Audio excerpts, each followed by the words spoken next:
Right, very short one here, guys, as I actually wanted the day off for my birthday. But of course, as predicted, Boris Johnson did a deal at the last minute with the EU, leaving limited time to go over it before the MPs have to vote on it. Though, in all honesty, regardless of what it says, I expect it to pass the House of Commons at the end of the day. Boris Johnson has enough of a majority, and we already know the Labour Party will essentially support him in everything he does. We don't have an opposition at the moment, we are under a one-party system, with the entire Parliament literally backing Boris Johnson in every bit of lunacy that he does. Now, as it stands, we really don't know much about what is going on with the deal itself, but I will do a birthday live stream and Brexit deal discussion at about 8:30 PM tonight, when hopefully we know some more about it. Now, obviously, while we're waiting for information on this so-called deal, the Remainers are split down the middle over whether it's a good or bad thing. Some of them themselves are suggesting that Boris sold out and the EU has won. Others are screaming from the rooftops because obviously they hate Brexit and they think everything's going to be bad, regardless of the fact that Boris Johnson, like I said, has probably sold us out. As I've said many times before, I would call it a sellout because there being a deal means Boris sold out on at least some things.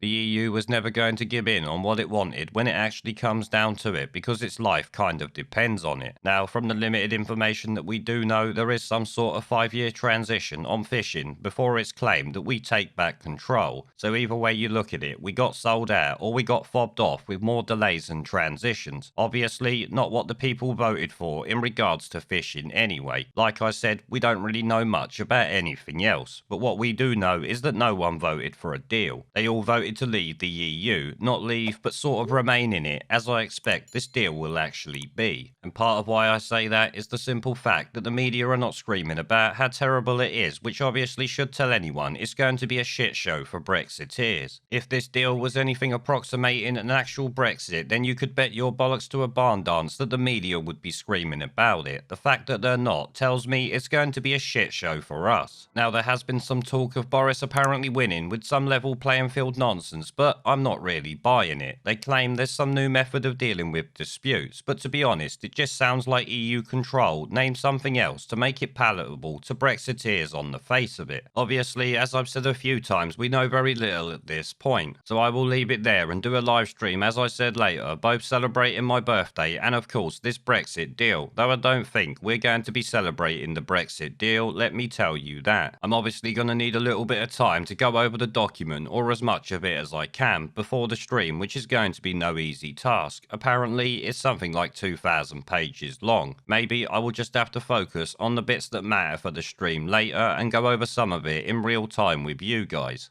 There is a pattern consistent throughout history of oppressed people turning on the oppressors, slaves against their owners, the peasantry against the feudal barons, colonies, Mr. Verhofstadt, against their empires, and that is why Britain is leaving.